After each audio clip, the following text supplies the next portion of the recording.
بسم الله الرحمن الرحيم. الحمد لله رب العالمين. أشهد أن لا إله إلا الله وحده لا شريك له وأشهد أن اللهم صل وسلم وبارك على محمد وعلى آل محمد كما صليت على إبراهيم وعلى آل إبراهيم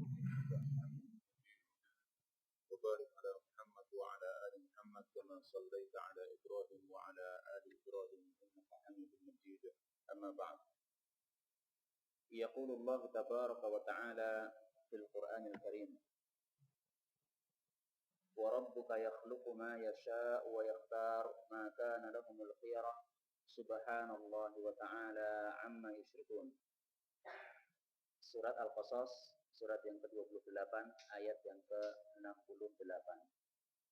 Warabbuka, dan Rabbmu, yaitu Allah Subhanahu wa Ta'ala, yakhluqu ma yasha, menciptakan apa saja yang Dia kehendaki. Wa yakhtar, dan Allah itu memilih dari ciptaannya tadi. Maka nalahum, tidaklah berhak para makhluk itu al-khiyarah, untuk memilih. Jadi yang berhak memilih adalah siapa? Allah Subhanahu wa Ta'ala. Subhanallah, maha suci Allah, wa ta'ala, dan maha tinggi Allah, amma yusyrikun, dari apa yang mereka sekutukan. Ayat ini sebagai muqaddimah bagi majelis malam hari ini, karena kita membahas tentang penyakit ya, atau sakit yang menimpa manusia. Dan ternyata salah satu ciptaan Allah yang mendapatkan pilihan dari Allah, yang dipilih oleh Allah, itu adalah penyakit. Sakit demam ini termasuk sakit yang dipilih oleh Allah Subhanahu wa Ta'ala.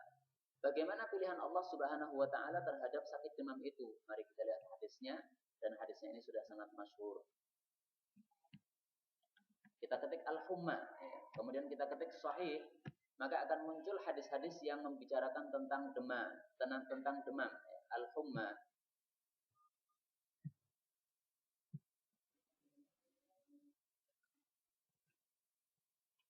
Innama, sesungguhnya tiada lain, mathalul mu'min, permisalan orang beriman, hina yusibuhul wa'ku, ketika menimpanya suatu penyakit, awil humma, atau demam, kamathali hadida, seperti permisalan besi, tadkhulun nar, yang dia itu masuk ke dalam api, maksudnya dibakar atau dibersihkan dengan api dari kotoran-kotorannya besi. Fayadhhabu, lalu hilanglah khabatuha, kotoran-kotorannya, utayyannya, wa yabqa, dan tersisalah tayyibuha, yang bersihnya dari besi tadi ya. Demikian juga orang beriman diberikan oleh Allah Subhanahu wa Ta'ala penyakit demam, maka tiada lain itu untuk menghapuskan kotoran-kotoran alias dosa-dosanya. Maka tersisa kebaikan-kebaikannya orang beriman itu. Berarti demam ini termasuk ciptaan Allah yang yakhtar, dipilih oleh Allah Subhanahu wa Ta'ala, dipilih sebagai penghapus dosa-dosa orang beriman. Hadis ini dikatakan sahih oleh Syekh Al-Albani rahimahullahu ta'ala. Maka malam hari ini kita melanjutkan bahasan kita tentang sakit ya, yang bisa menggugurkan dosa. Sakit apa saja? Salah satunya adalah sakit demam. Dan kita kemarin sudah sampai pada dalil tentang fitrah dunia dan kehidupan, yaitu penuh ujian. Alladzi khalaqal mauta wal hayata liyabluwakum ayyukum ahsanu amala. Ad-dunya sijnul mu'min lanabluwannakum bisyai'in minal khawfi wal ju'. Maka sekarang kita lanjutkan nomor 4, karena Allah menghendaki kebaikan untuk Anda, wahai orang yang sedang tertimpa sakit. Apa dalilnya? Dalilnya adalah sabda Nabi sallallahu alaihi wasallam yang diriwayatkan oleh Al-Imam Al-Bukhari dari hadisnya Abu Hurairah radhiyallahu taala anhu, secara marfu' dari Nabi, beliau bersabda, man, barang siapa yang yuridillahu, Allah itu berkehendak, bihi, terhadapnya, khairan, akan sebuah kebaikan, yusib minhu, maka Allah akan memberikan musibah kepadanya. Apa kaitannya antara musibah dengan kebaikan? Kenapa justru Allah kalau menghendaki kebaikan kepada seseorang malah memberikan musibah? Jawabannya gampang. Di dalam Al-Quran kita bisa mendapatkan jawabannya di dalam surat Al-Baqarah. Misalnya Allah mengatakan di dalam surat Al-Baqarah, ulaika alaihim salawatun min rabbihim. Allah Subhanahu wa Ta'ala mengatakan, wa basyiris sabirin, berikanlah kabar gembira kepada orang-orang yang sabar. Alladzina idza asabatuhum musibah, orang yang tertimpa musibah, qalu inna lillahi wa inna ilaihi raji'un, mengucapkan doa istirja ini. Ulaika, mereka itulah, alaihim, atas mereka, salawatun, beberapa salawat, min rabbihim, dari Rabb mereka, wa rahmatun, dan mendapatkan rahmat juga dari Allah. Wa ulaika humul muhtadun, merekalah orang-orang yang mendapatkan hidayah. Ya. Maka kaitannya antara musibah dengan kebaikan sangat jelas. Orang mendapatkan musibah dari Allah, kemudian mengucapkan inna lillahi wa inna ilaihi raji'un. Turun kepadanya 3 hal. Pertama, jaminan mendapatkan salawat dari Allah. Kedua, jaminan mendapatkan rahmat dari Allah. Ketiga, jaminan mendapatkan hidayah dari Allah. Maka ini sudah cukup sebagai khairan, ya, sebagai kebaikan bagi seorang mukmin ketika dia mengucapkan satu saja doa, yaitu inna lillahi wa inna ilaihi raji'un. Kita lihat hadis yang lain yang membicarakan juga tentang kebaikan bagi orang yang mendapatkan musibah. Nabi Shallallahu Alaihi Wasallam mengajarkan orang yang mendapatkan musibah untuk membaca sebuah doa. Allahumma ajurni fi musibati wa akhlif li khairan minha. Allahumma, ya Allah, ajirni, boleh juga ujurni, ya, boleh juga ajirni, berilah pahala kepada saya, fi musibati, dalam musibah saya, wa akhlif li, dan berilah ganti kepada saya, khairan minha, yang lebih baik darinya. Ini doa yang diajarkan oleh Nabi kepada orang yang mendapatkan musibah. Kebaikannya apa? Kebaikannya di sini. Illa, melainkan pasti, ajarahullah, Allah akan memberikan pahala kepadanya, fi musibatihi, di dalam musibahnya. Wa akhlafallahu lahu, dan Allah pasti akan memberikan ganti kepada dia, khairan minha, yang lebih baik daripada musibah itu. Ya. Contohnya apa? Seperti yang kemarin sudah kita baca hadisnya.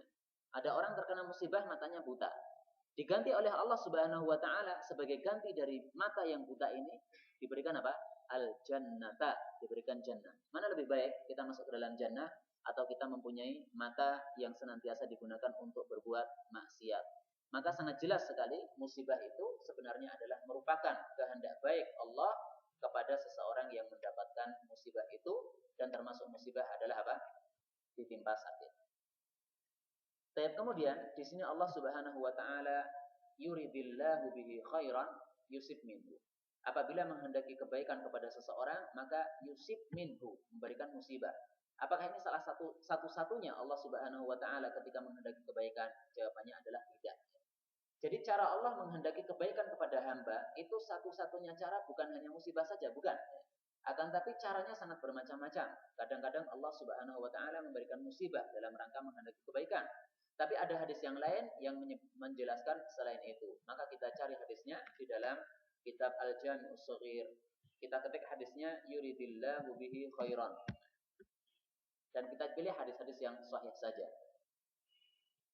Hadis yang pertama yang kita dapatkan di sini, Nabi mengatakan, man yuridillahu bihi khaira, siapa yang dikehendaki baik oleh Allah, yufaqihu fid-din, maka Allah menjadikan dia paham terhadap masalah agama, yaitu agama Islam.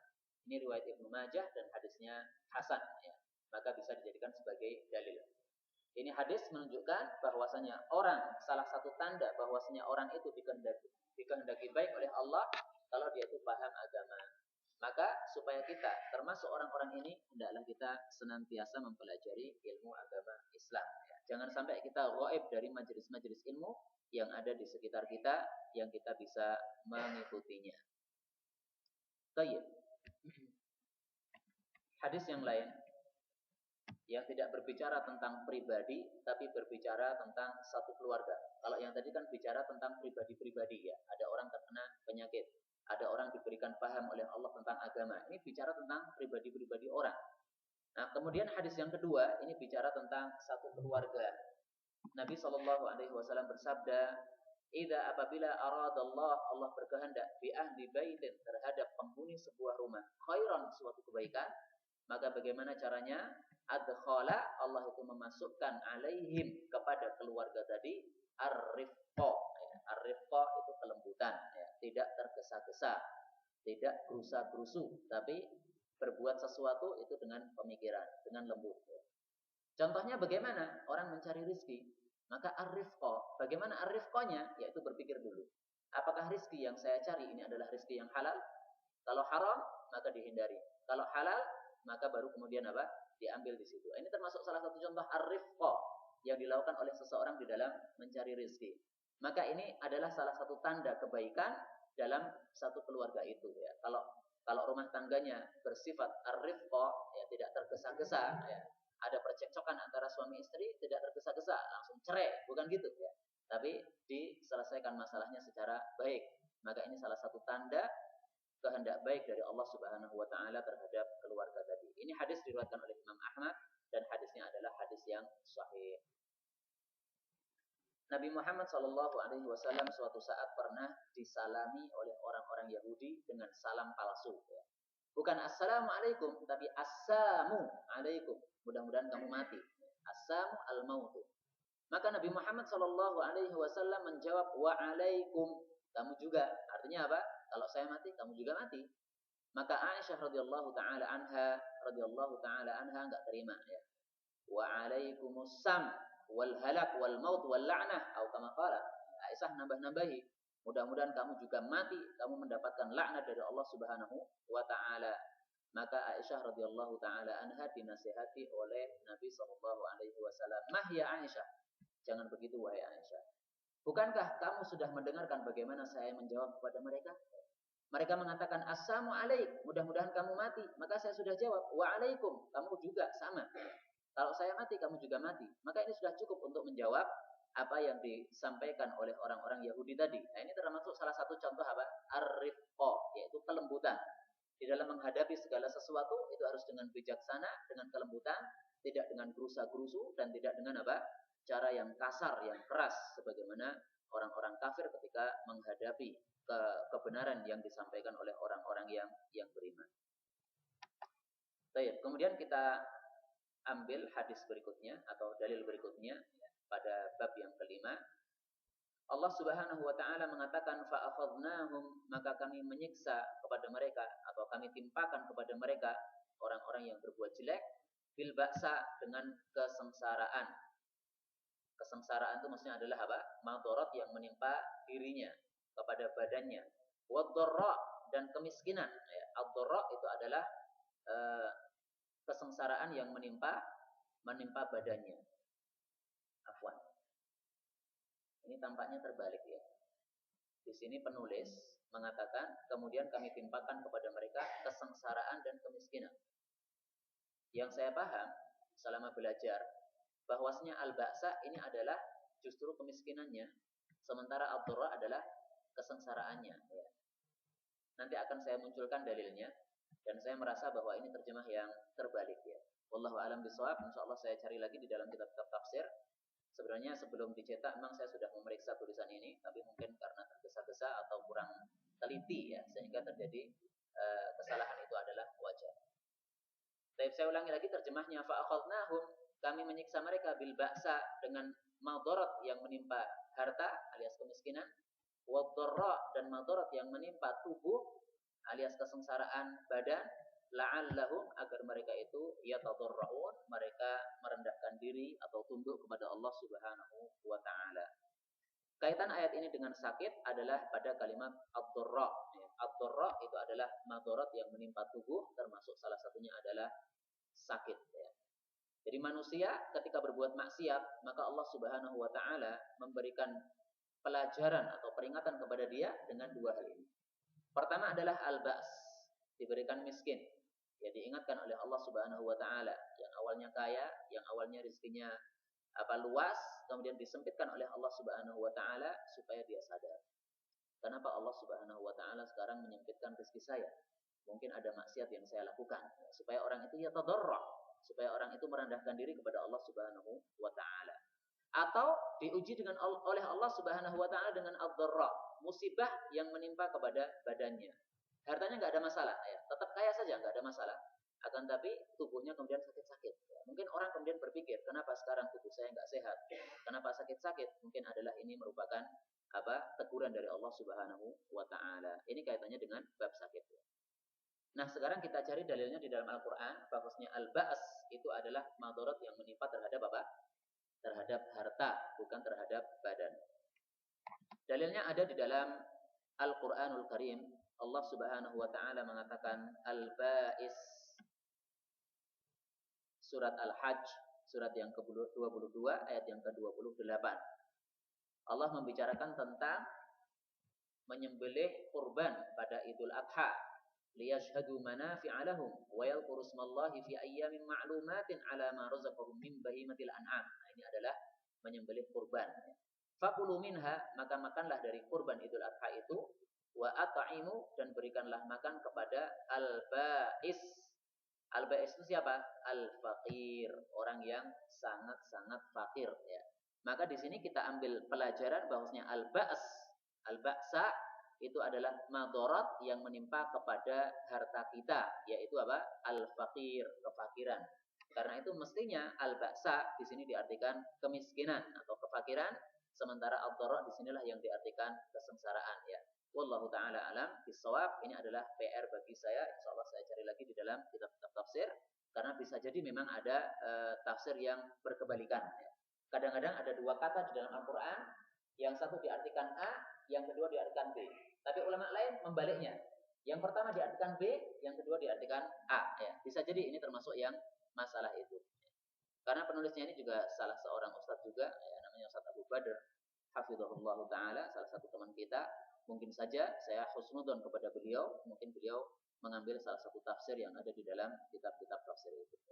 Tapi yang masyhur adalah bahwasanya al-ba'sa itu adalah madarat yang menimpa terhadap harta manusia. Baik, dalil yang ketiga dari hadis Nabi sallallahu alaihi wasallam. Nabi mengatakan ma yusibul muslim, tidaklah menimpa seorang muslim min nasabin, dari suatu bala, wala wasabin, dan tidak pula sakit atau kelelahan, wala hammin, dan tidak pula kecemasan, wala huznin, boleh juga dibaca hazanin, dan tidak pula kesedihan, wala adha, dan tidak pula gangguan, wala ghammin, dan tidak pula gelisah, hatta syaukah, sampai juga duri, yushaquha, yang menimpa seorang muslim, duri itu, illa, melainkan kaffarallahu biha, Allah pasti akan menggugurkan dengannya atau menghapuskan dengannya min khotoyahu, dari dosa-dosanya orang muslim itu. Hadis ini sangat jelas menunjukkan bahwasanya penyakit itu termasuk sesuatu yang bisa kafar ya, menggugurkan dosa seorang muslim. Bahkan meskipun sakitnya itu hanya sakit yang sangat ringan. Di sini dikatakan oleh Nabi asyaukah, duri ya. Duri menimpa kaki kita, ini kan penyakit ringan, Pak ya. Karena duri itu kalau kita lepaskan sudah penyakitnya enggak terasa lagi. Nah, ini penyakit yang sangat ringan. Akan tapi Allah Subhanahu wa taala menghapuskan dosa kita gara-gara penyakit ringan yang menimpa kita itu. Baik, ini hadis sudah sangat jelas membicarakan tentang penyakit. Kemudian ada satu masalah yang ingin saya sampaikan dari hadis ini. Di sini dikatakan ada gangguan. Jadi gangguan yang diarahkan kepada seorang muslim itu adalah merupakan salah satu sebab digugurkannya dosa bagi orang muslim itu. Gangguan apa itu? Gangguan secara umum, karena di sini adalah isim nakirah, maka seluruh gangguan yang menimpa orang muslim itu termasuk sesuatu yang bisa menggugurkan dosa dia. Termasuk gangguan itu adalah tuduhan yang diarahkan kepada kita, sementara kita tidak melakukan tuduhan itu. Ustadz Abu Bakar Ba'asyir dikatakan sebagai orang khawarij. Kalau beliau benar-benar orang khawarij, ya berarti sesat. Tapi kalau beliau bukan orang khawarij, maka berarti ini termasuk adza, termasuk gangguan, tuduhan. Bukan orang khawarij dikatakan khawarij, ini tuduhan. Bukan orang Mu'tazilah dikatakan Mu'tazilah, tuduhan. Bukan orang Syiah dikatakan Syiah, ini tuduhan, termasuk adza. Mari kita lihat bagaimana Allah Subhanahu wa taala menyebutkan tuduhan itu sebagai adza. Di dalam Al-Qur'an ada 2 ayat tentang tuduhan yang disampaikan oleh orang-orang Bani Israel kepada Nabi Musa alaihi salatu wassalam.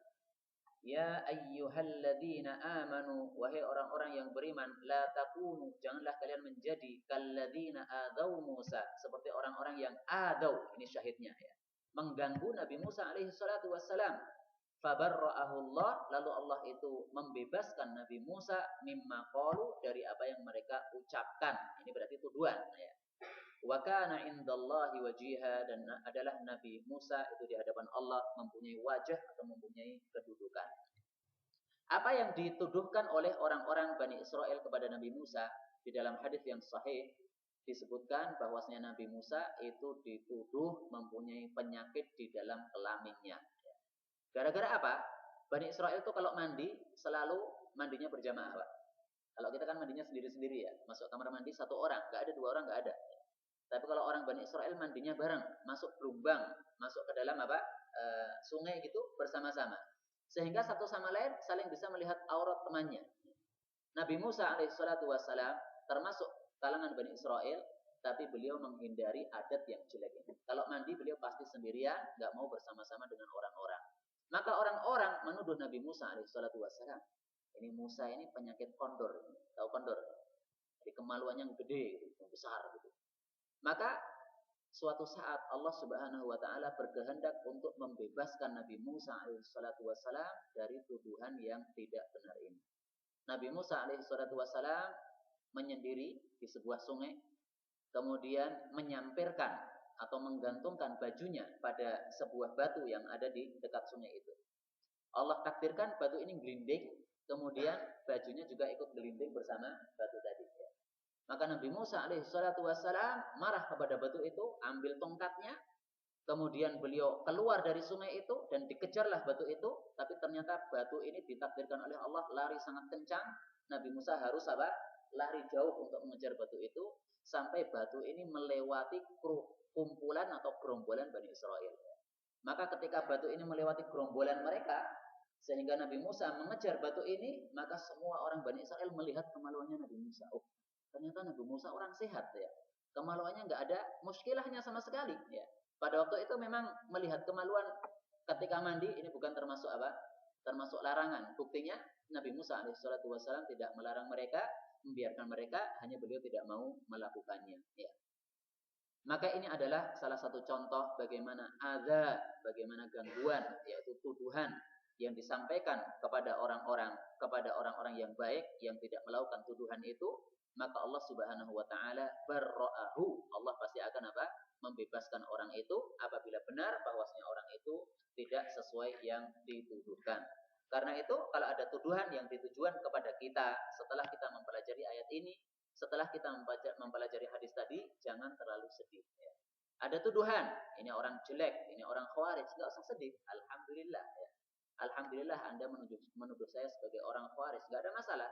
Yang penting Allah Subhanahu wa taala tidak menilai saya sebagai orang khawarij. Gampang saja ya, tidak usah kebakaran jenggot ketika dituduh oleh seseorang yang dengan tuduhan yang tidak sesuai dengan fakta kita. Tapi ini ayat pertama yang menunjukkan bahwasanya ada gangguan, itu salah satunya adalah tuduhan. Ayat yang lain Allah Subhanahu wa taala membicarakan tentang tuduhan yang muncul dari bukan orang-orang beriman, tapi tuduhan dari orang-orang kafir. Kalau tadi kan tuduhan dari orang-orang beriman, ya, Bani Israel yang beriman, akan tapi mereka ada kekurangannya, yaitu tidak sopan kepada Nabi Musa alaihissalatu wassalam. Allah Subhanahu wa taala mengatakan di dalam surat Ali Imran ayat 186, "Latublawunna, sungguh betul-betul kalian akan diberi ujian fi amwalikum wa anfusikum, di dalam harta dan jiwa-jiwa kalian. Wala tasma'un," ini adalah syahidnya. Dan sungguh betul-betul kalian akan mendengarkan minalladzina utul kitaba min qablikum, dari ahli kitab sebelum kalian, wa minalladzina asyraku, dan juga dari orang-orang yang musyrik, orang-orang kafir, mendengarkan apa? Adan katsira, gangguan yang sangat banyak. Berarti salah satunya adalah tuduhan. Karena tuduhan itu ucapan yang didengarkan oleh orang beriman dan itu mengganggu dia, berarti termasuk gangguan. Wa in, dan apabila tasbiru, kalian bersabar ya. Enggak usah dilayani orang-orang bodoh itu. Wa tattaqu, kalian bertakwa kepada Allah Subhanahu wa taala, jangan membalas kejelekan dengan kejelekan, tapi balaslah kejelekan dengan dengan hikmah, dengan kebijaksanaan. Fa inna dzalika, maka sesungguhnya hal itu min azmil umur, termasuk perkara yang azm ya. Azm itu yang bisa diartikan yang kuat. Maka ulul azmi adalah orang-orang yang mempunyai kesabaran yang sangat kuat di dalam menghadapi musibah-musibah mereka. Perkara yang teguh itu, yang kuat. Maka ayat ini sangat jelas. Di sini dikatakan ada gangguan, itu adalah salah satu contohnya adalah tasma'un, sesuatu yang didengarkan oleh orang beriman yang mengganggu pendengaran mereka, dan salah satunya adalah tuduhan-tuduhan yang keji yang ditimpakan oleh orang-orang kafir kepada orang-orang yang beriman. Maka di sini hadis mengatakan wala ada, gangguan ini termasuk kafaro, termasuk salah satu sebab Allah itu mengkafarohi atau menghapuskan dosa-dosa orang yang dituduh.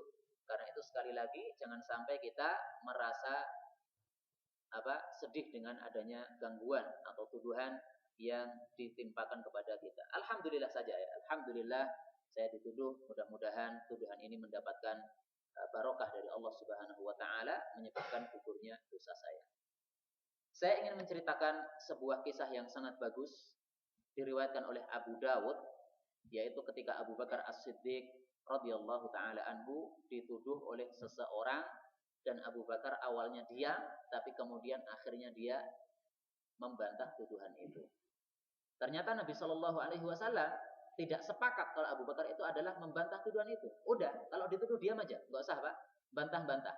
Karena Allah Subhanahu Wa Taala kalau tahu kita yang benar, kita tidak sesuai tuduhan itu, pasti Allah akan menerima dan mengabulkan doa kita. Ya, kita karena adalah orang yang terzalimi. Di dalam Sunan Abu Dawud, kata kuncinya adalah nazala malakun, ya, turun seorang malaikat.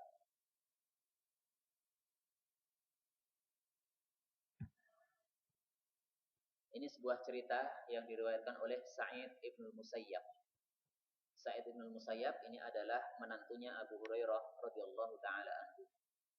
Sa'id bin Musayyab tidak pernah ketemu dengan Nabi, tapi di dalam hadis ini dia mengatakan bainama Rasulullah sallallahu alaihi wasallam, ketika Rasulullah sallallahu alaihi wasallam sedang jalisun, sedang duduk, wa ma'ahu ashabuhu, dan beliau bersama para sahabatnya, waqa'a rajulun bi Abi Bakar, ada seorang laki-laki yang terjatuh pada Abu Bakar, maksudnya adalah dia itu mencela Abu Bakar, ya, menuduh Abu Bakar. Fa'adahu, lalu dia itu mengganggu Abu Bakar, yaitu menyampaikan perkataan-perkataan yang mengganggu Abu Bakar. Fasomata anhu Abu Bakrin, maka Abu Bakar itu diam, tidak melayani tuduhan dan gangguan orang itu. Summa adahu tsaniyah, kemudian orang itu mengganggu lagi yang kedua kalinya, menuduh lagi yang kedua kalinya. Fasomata anhu Abu Bakar, Abu Bakar masih diam lagi, tidak melayaninya. Summa adahu tsalitsah, kemudian orang itu mengganggunya lagi yang ketiga. Fantasara minhu, maka Abu Bakar itu membela diri terhadap orang itu. Membela diri alias membantah tuduhan itu, ya. Kamu bohong, salah, itu enggak benar itu. Saya enggak kayak begitu itu. Faqama Rasulullah sallallahu alaihi wasallam, maka Nabi pun malah bangkit hinantasara Abu Bakrin, ketika Abu Bakar itu membela diri. Faqala Abu Bakrin, maka Abu Bakar heran, bertanya kepada Rasulullah, awajatta alayya ya Rasulullah, wahai Rasulullah, apakah kamu marah kepada saya kok bangkit dari majelis ini? Faqala Rasulullah sallallahu alaihi wasallam, Nabi bersabda, nazala malakun, tadi itu turun seorang malaikat, minas sama, dari langit. Apa tugasnya malaikat ini?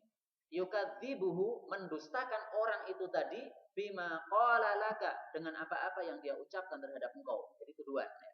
Karena dikatakan yukadzib, mendustakan, berarti dia itu mengucapkan suatu tuduhan terhadap Abu Bakar, padahal Abu Bakar tidak melakukannya. Maka didustakan oleh malaikat, ya, bohong kamu, dia bukan Khawarij, bohong kamu, dia bukan Mu'tazilah, bohong kamu, dia enggak melakukan kayak gitu itu, ya, kamu bohong. Itu ucapan malaikat. Sayangnya malaikatnya enggak muncul, Pak. Kalau malaikat muncul ini sudah jelas mana yang salah, mana yang benar.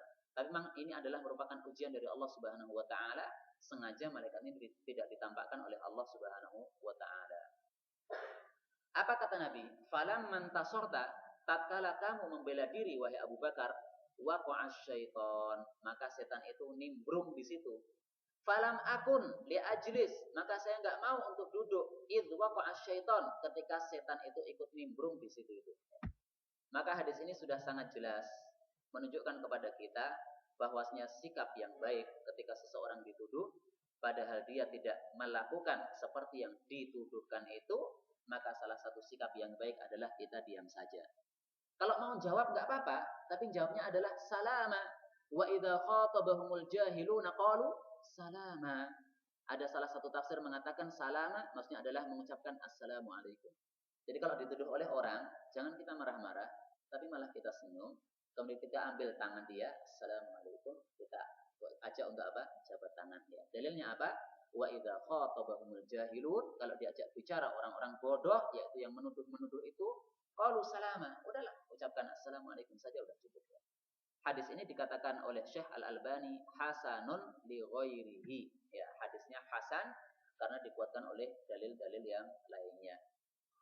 Jadi awalnya hadis ini memang dhaif ya, karena ini kan Sa'id ibn al-Musayyab adalah seorang tabi'in, tidak bertemu langsung dengan Nabi Shallallahu Alaihi Wasallam. Tapi dia di sini menceritakan tentang Nabi Shallallahu Alaihi Wasallam secara langsung, seolah-olah dia itu pernah melihat Nabi, padahal nggak pernah melihat ya. Maka dari sisi ini hadisnya sanadnya terputus alias dhaif. Akan tapi memang para ulama mengatakan khusus untuk Sa'id bin Musayyab, khusus ini ya. Maka hadis-hadis yang dia riwayatkan secara langsung dari Nabi itu kalau kita teliti adalah hadis yang sahih, karena pasti Sa'id bin Musayyab ini meriwayatkan dari seorang sahabat, atau pasti dia meriwayatkan dari seorang tabi yang lain yang dia itu pasti derajatnya thiqat, yaitu yang tidak pernah berdusta ya, yang sudah diyakini dia itu hadisnya sahih oleh para ulama. Ikhwafillah rahimani wa rahimakumullah, banyak sekali orang yang belum membaca hadis ini, sehingga ketika dia dituduh maka marah-marah, maka menyebabkan ya kondisi yang kurang bagus di antara sesama umat Islam. Semestinya antara umat Islam itu adalah hubungannya adalah hubungan ukhuwah. Kalau ada orang Islam yang menuduh kita, maka jangan dijawab dengan suatu kemarahan, tapi jawablah dengan suatu kebijaksanaan. Ada sebuah hadis yang sangat bagus, meskipun hadisnya bukan merupakan sabda Nabi Shallallahu Alaihi Wasallam, tapi konon dikatakan oleh Luqman al-Hakim rahimahullahu ta'ala. Hadisnya mengatakan as-sumtu, diam itu adalah hikmatun, adalah kebijaksanaan. Wa qalilun fa'iluhu, dan sedikit sekali fa'iluhu, pelakunya ya. Hadis ini ternyata nggak ada di dalam Al-Jami'us Shaghir, akan tapi kalau antum mau mencarinya silahkan nanti dicari di dalam Bulughul Maram. Yang ada di dalam Al-Jami'us Shaghir itu kalimatnya berbeda ya. As-samtu hikamun ya. Kalau di Bulughul Maram hikmatun. Diam itu adalah kebijaksanaan ya. Tidak hanya satu kebijaksanaan, tapi malah kebijaksanaan. Wa qalilun fa'iluhu, dan sedikit sekali yang melakukannya. Hadis ini diriwayatkan dari Anas, dari Ibnu Umar, dikatakan dhaif oleh Syekh Al-Albani rahimahullahu taala. Maksudnya apa? Dhaif kalau disandarkan kepada Nabi Shallallahu Alaihi Wasallam. Jadi jangan kita katakan ini sabda Nabi, tapi kita katakan ini adalah perkataan yang diriwayatkan dari siapa? Luqman al-Hakim rahimahullahu taala. Luqman al-Hakim, salah satu ucapan bijaksana dia adalah dia mengatakan diam itu merupakan kebijaksanaan meskipun sedikit yang melakukannya. Biasanya orang kalau dituduh itu kebakaran jenggot Pak ya, marah-marah gitu. Tapi Hasan al-Basri rahimahullahu taala, kalau disakiti orang, diganggui oleh orang dengan ucapan-ucapan yang bohong, maka Hasan al-Basri justru akan memberikan pujian kepada orang yang menuduhnya itu, akan memberikan hadiah kepada orang yang mendoliminya itu, dan dia mengatakan ini adalah merupakan hadiah pahala dari Anda kepada saya. Jadi orang yang menuduh kita itu sama dengan apa? Menghadiahkan pahala dia kepada kita. Karena itu Hasan al-Basri wajar kalau memberikan hadiah kepada dia. Ya alhamdulillah, Anda memberikan hadiah kepada saya berupa pahala, saya memberikan hadiah kepada Anda berupa roti ini. Ya, ini adalah apa? Sikap yang bagus dari Hasan al-Basri rahimahullahu taala. Apa dalilnya bahwasanya menuduh orang itu sama dengan memberikan hadiah kepada orang yang dituduh itu? Dalilnya sangat masyhur sekali dalam hadis Nabi Shallallahu Alaihi Wasallam. Kata kuncinya adalah mal muflis. Nabi bertanya, atadrun, apakah kalian tahu mal muflis? Apa itu orang yang bangkrut? Para sahabat menjawab, orang yang bangkrut itu adalah orang yang nggak punya duit, nggak ada dinar, nggak ada dirham. Maka Nabi mengatakan enggak.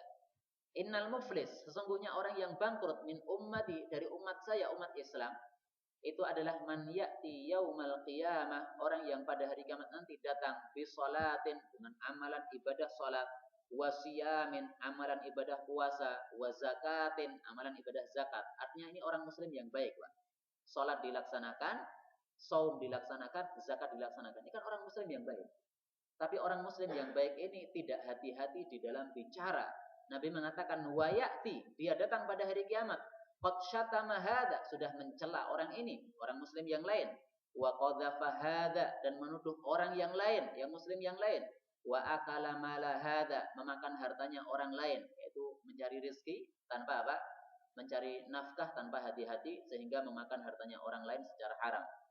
wa safaka dama hadza, atau melakukan perbuatan yaitu membunuh orang lain, wa daraba hadza, memukul orang lain, fayu'ti hadza min hasanatih, maka pada hari kiamat nanti orang yang zalim tadi akan memberikan kepada orang yang dizalimi itu akan kebaikan-kebaikan dia, alias pahala-pahala dia.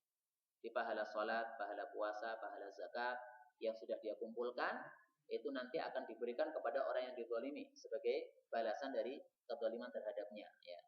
Karena pada saat itu kita sudah tidak punya lagi duit, maka untuk membayar kezaliman kita harus membayar dengan pahala-pahala yang sudah kita kumpulkan. Na'udzubillahi min syarri dzalik. Fa in faniyat hasanatuhu, kalau kebaikan-kebaikan dia atau pahalanya sudah habis, qabla ayyaqdi ma'alihi, sebelum dia itu melunasi dosa-dosa terhadap orang-orang lain tadi, kezaliman-kezaliman terhadap orang lain tadi, maka ukhidha min khotoyahum, akan diambillah dosa-dosa dari orang yang dizalimi, faturihat, lalu dosa itu dilemparkan alaihi, kepada orang yang menzalimi tadi. Tsumma turiha, kemudian orang yang menzalimi itu dilemparkan finnar, dalam api neraka.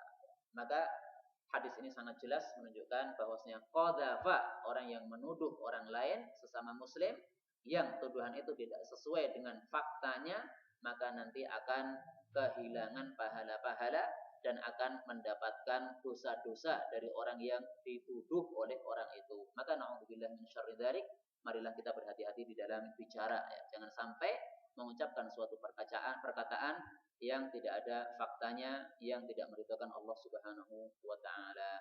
Lebih baik kita diam daripada mengucapkan perkataan yang tidak mendapatkan ridho dari Allah Subhanahu wa taala. Baik, saya kira cukup tentang hadis pertama. Saya ambil pelajaran satu saja yang cukup panjang mungkin, ya. Maka kita lanjutkan hadis yang berikutnya. Nabi Shallallahu Alaihi Wasallam bersabda, "Ma min muslim, tidak ada seorang muslim yusibuhu ada, yang menimpa dia ada gangguan, illa kecuali hatallahu, Allah itu akan menggugurkan bagi dia, dari dia, khotoyahu, akan dosa-dosanya, kama sebagaimana tahatu, menggugurkan warakus syajari, ya, dedaunan pepohonan itu."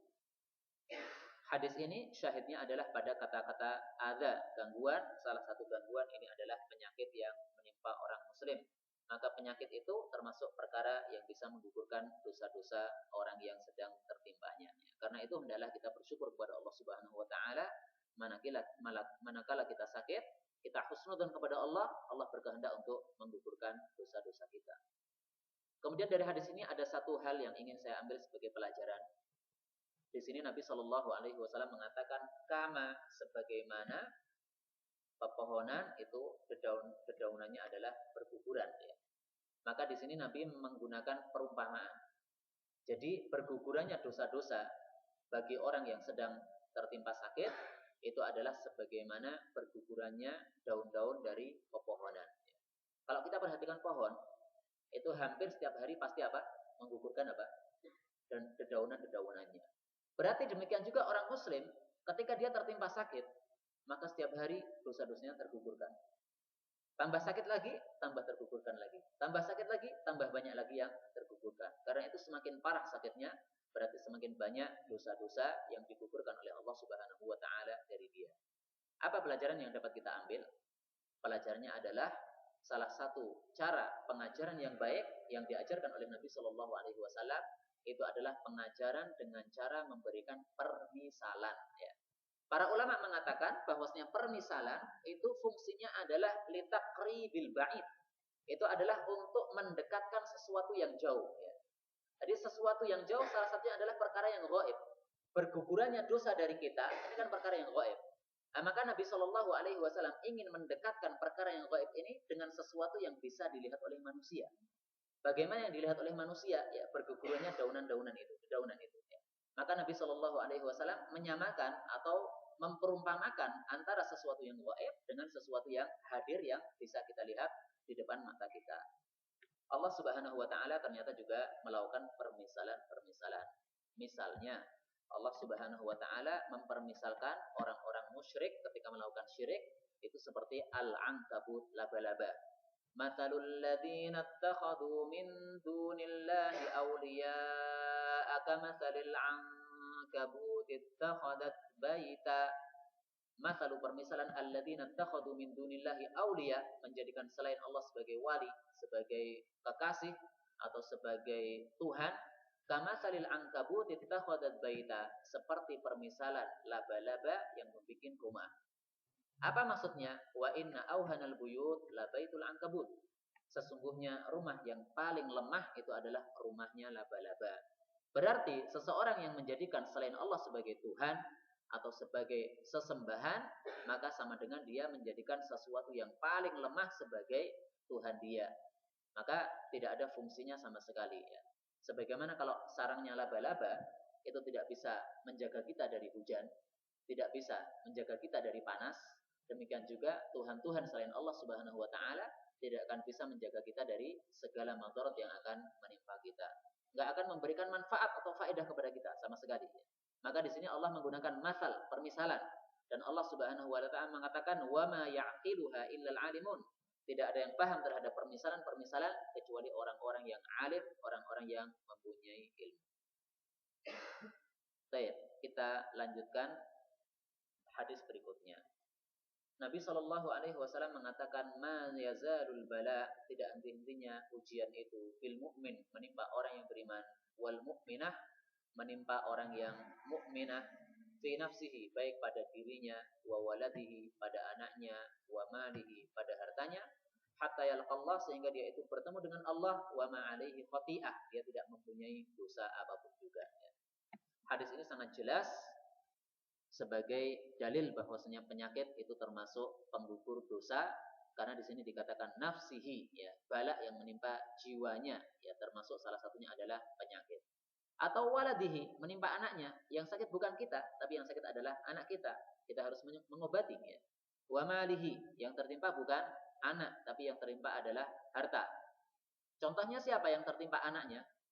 Contohnya adalah Nabi Sulaiman alaihi salatu wassalam. Nabi Sulaiman berniat mengumpuli istrinya yang 100 orang.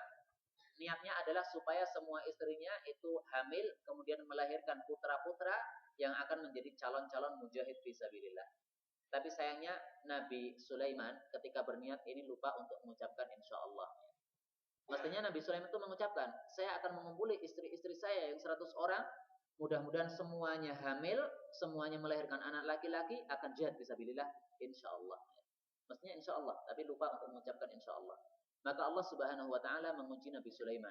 Dari 100 istrinya ini yang dikumpuli semuanya dalam satu malam, ya 100 istri, maka yang hamil hanya 1 orang saja, dan 1 orang ini melahirkan anak yang cacat. Nabi mengatakan nisfu insan, separuh manusia, alias tidak sempurna, cacat.